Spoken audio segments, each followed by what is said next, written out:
والصلاة والسلام على رسوله الكريم أما بعد فأعوذ بالله من الشيطان الرجيم بسم الله الرحمن الرحيم هن لباس لكم وأنتم لباس لهن صدق الله مولانا العظيم وصدق رسوله النبي الأمين المتين الكريم ونحن على ذلك لمن الشاهدين والشاكرين والحمد لله رب العالمين غوث اعظم بمانے بے سر و ساما مدد قبلائی دی مدد کعبہ ایما مدد بغیر داغی بلا افتاد کشتی مدد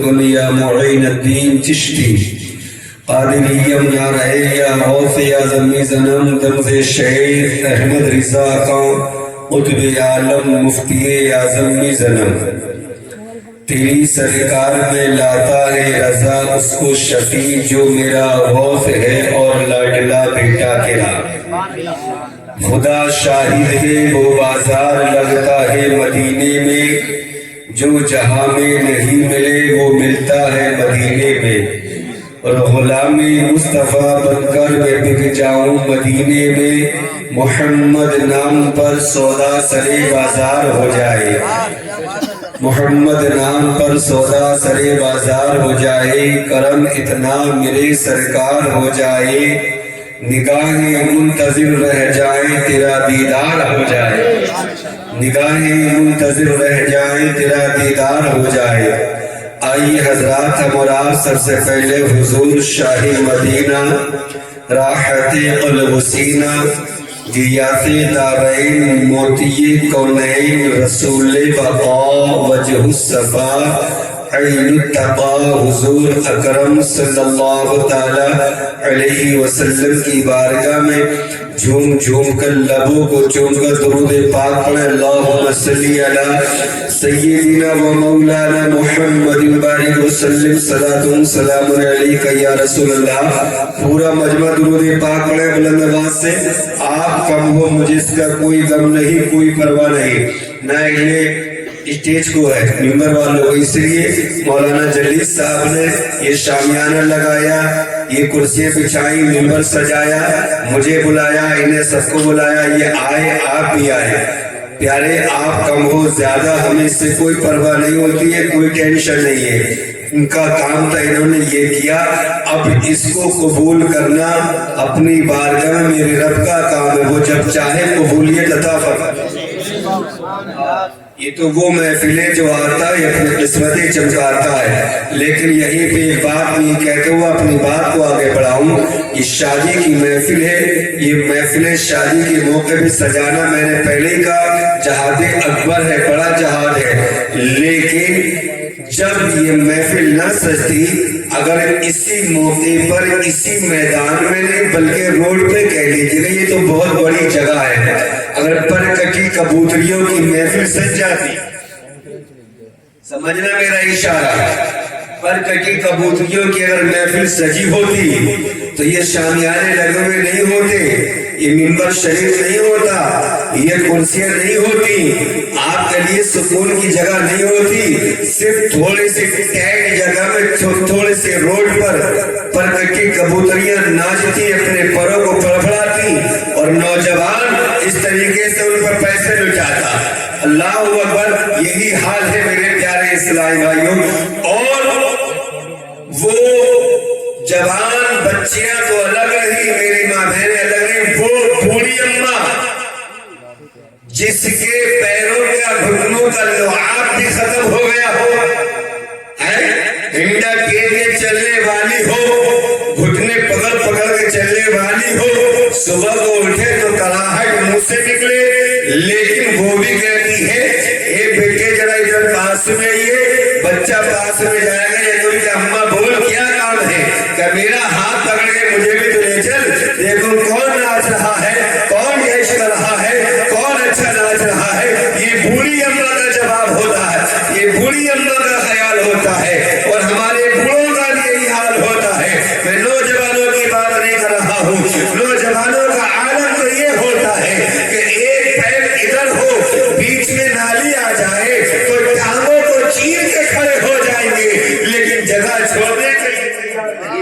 اس محفل سے جانے کے لیے تیار نہیں ہوں گے، اس کے لیے مائک نہیں لگایا جاتا ہے، تمہیں بار بار مدعو نہیں کیا جاتا ہے، تمہیں بار بار بلایا نہیں جاتا ہے۔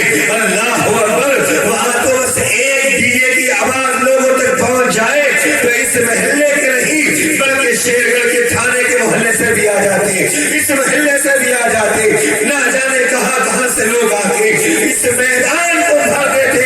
لیکن میں کہتا ہوں اے لوگوں، تم نے اس محفل رسول کو سجا کے خود تو جنت کا انتظام کیا بھی ہے، اور جو اس محفل میں آئے گا میرا ایمان بولتا ہے اللہ اپنی رحمت کے صدقے میں، اپنے حبیب کے صدقے میں ان سب کو جنت عطا کروائے گا۔ بولیے سبحان اللہ، آواز ہٹ کے بولے۔ یہی تو جگہ ہوتی ہے جہاں ہم بولنا چاہتے لیکن پھر بھی نہیں بولتے ہیں۔ بولو گے تو کامیاب رہو گے، بولو گے تو کامیاب رہو گے۔ یہ خاموش مزاجی تمہیں جینے نہیں دے گی، جینا اس دور میں تو کوڑا مچا۔ کم بول رہے ہیں، دو بول رہے ہیں، دو چار ہی بول رہے ہیں، کورم مچائے گا۔ تم سب بولنے والے جس دن بن جاؤ گے تو پھر انشاءاللہ ایک انقلاب برپا ہو جائے گا، انقلاب برپا ہو جائے گا۔ تو بولا کرو، جہاں بولنے کی محفلیں ہوا کریں سجا کریں، جہاں موقع ہوا کرے بولنے کا وہاں بولا کرو میرے بھائیوں، تمہیں کامیاب ہوگے۔ اس لیے یہ محفلیں خاموش بیٹھنے کی نہیں ہوتی اور نہ فضول بولنے کی ہوتی ہے۔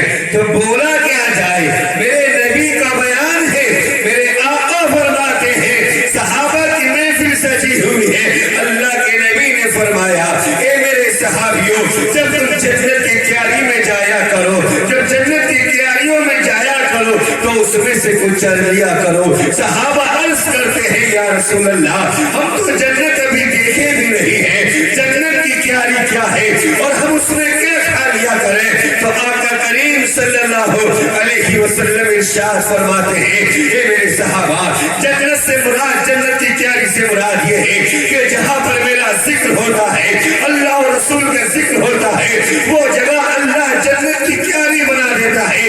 اور چڑھنے سے مراد یہ ہے کہ تم مجھ پہ درود پاک پڑھ لیا کرو، میرا ذکر کر لیا کرو، اللہ اکبر، تم کامیاب ہو جاؤ گے۔ اس لیے تو صاحب خانہ نے مولانا جلیل صاحب، مولانا رضوان صاحب اور ان کے گھر والوں نے اس محفل کو سجایا ہے شادی کے موقع پر۔ اللہ اس شادی میں برکتیں عطا فرمائے۔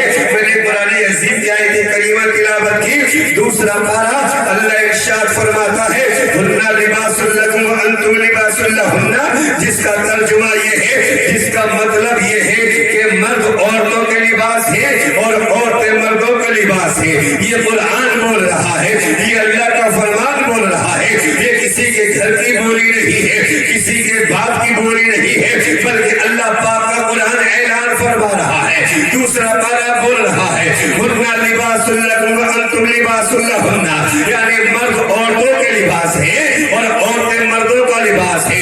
یہاں جمع کا صیغہ رب نے ارشاد فرمایا ہے مرد عورتوں کے لباس، ایک مرد کے بارے میں نہیں کہا ہے، ایک عورت کے بارے میں نہیں کہا ہے، بلکہ رب فرما رہا ہے مرد عورتوں کے لباس ہے اور عورتیں مردوں کے لباس ہے۔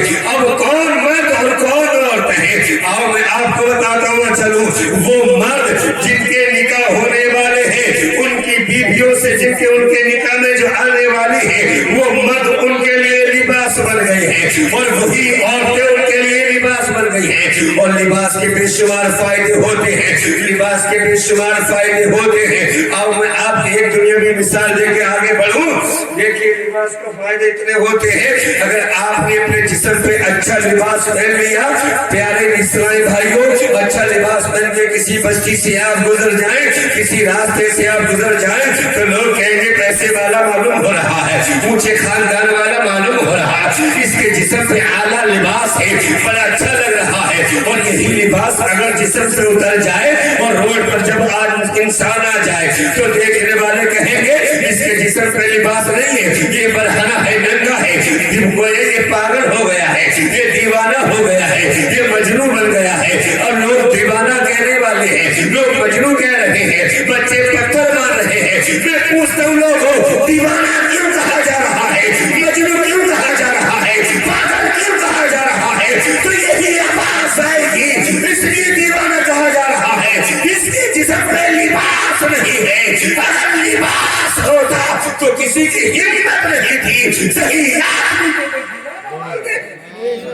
بے شک سبحان اللہ. نعرہ تکبیر، نعرہ رسالت، نعرہ غوثیت، مسلک اعلیٰ حضرت، نعرہ تکبیر، نعرہ رسالت. اور یہی لباس جسم پر آ جائے تو لوگ عزت کی نظروں سے دیکھیں. اے سبحان اللہ. یہ جسم کے لباس کے فائدے ہیں. اور ایک فائدہ اور بتاؤں، ایک فائدہ اور سنیے. آپ نے لباس پہن لیا، میں نے بھی لباس پہنا. لباس کے معنی چھپانے کے بھی آتے ہیں. تو آپ کے جسم پر کتنے کٹے کے نشان ہیں، گھوڑے پنسی کے نشان ہیں، جلے کے نشان ہیں، کٹے کے مجھے معلوم نہیں. مولانا رضوان کے جسم پر کتنے ہیں مجھے معلوم نہیں ہے. ہمارے اکرم بھائی کے جسم پر کتنے نشان ہیں مجھے معلوم نہیں ہے. شاعر اسلام ارواز صاحب تشریف فرما، مولانا شہزاد صاحب ان کے جسم پر کتنے کٹے جلے گھوڑے پنسی کے نشان ہیں. جہاں جہاں لباس ان کا مجھے پتہ نہیں. آپ کہیں مجھے پتہ نہیں، میرے آپ کو پتہ نہیں. بات بہت سنجیدگی سے سمجھیے گا. اس لیے کہ میرے جسم کے عیبوں کو، داغ دھبوں کو میرے جسم نے چھپا لیا ہے، میرے جسم نے چھپا لیا ہے، میرے لباس نے چھپا لیا ہے. اور آپ کے جسم پہ جتنے بھی نشانات ہیں کسی بھی چیز کے ہو تو آپ کے جسم پہ لباس ہے، تو آپ کے لباس نے آپ کے جسم کے عیبوں کو چھپا لیا ہے. پتہ چلا لباس کے معنی چھپانے کے بھی آتے ہیں. اللہ اکبر. میرے عیبوں کے، میرے جسم کے عیبوں کو آپ کو پتہ نہیں، اس لیے میرے لباس نے چھپا لیے ہیں. آپ کے جسم پہ کتنے داغ دھبے ہیں مجھے پتہ نہیں، آپ کے لباس نے چھپا لیے ہیں. اسی طریقے سے سمجھ لیجیے گا، اللہ قرآن میں فرما رہا ہے ہن لباس لکم وانتم لباس لہن، یعنی مرد عورتوں کے لباس، عورتیں مردوں کے لباس ہے. مطلب کیا ہوا، فائدہ کیا ہوا؟ مطلب یہ ہو رہا ہے کہ اگر مرد کے اندر خامیاں ہیں، مرد کے اندر کوئی کمیاں ہیں تو اس کی عورت کو چاہیے، اس کی بیوی کو چاہیے کہ قرآن پاک کی روشنی میں ایسا لباس بن کے اپنے شوہر کے سامنے آئے. اگر کوئی خامی ہے تو سسرال میں اپنے میکے میں جا کے نہ کہے، بلکہ اس کو برداشت کرتی رہے اور شریعت کی روشنی میں اپنے شوہر کی اصلاح کرتی رہے. وہی بیوی صحیح معنی میں اپنے شوہر کا لباس نظر آئے گی.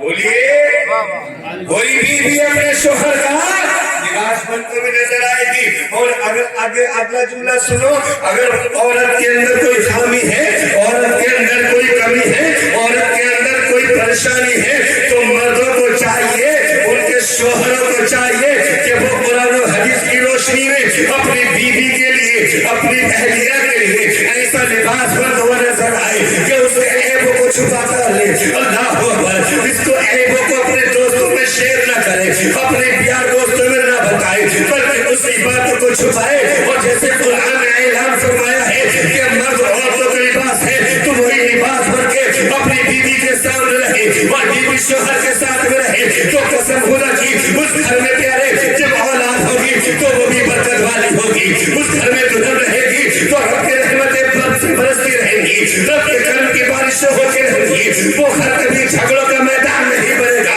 جس گھر میں ایک دوسرے کا لباس بن کے زندگی گزاریں گے لوگ، اللہ اکبر، میاں بیوی، وہ گھر آباد رہے گا، وہ گھر شاد رہے گا. اور جس گھر میں میاں اپنی بیوی کا لباس نہیں بنے گا اور بیوی اپنی میاں کے لباس نہیں بنے گی تو ان گھروں میں فساد ہوتے ہوئے نظر آتے ہیں، ان گھروں میں جھگڑے ہوتے ہوئے نظر آتے ہیں، وہ گھر تباہ ہوتے ہوئے نظر آتے ہیں، وہ گھر برباد ہوتے ہوئے نظر آتے ہیں. اگر گھروں کو آباد کرنا چاہتے ہو تو اچھے لباس بن کے اپنی عورتوں کے سامنے شک.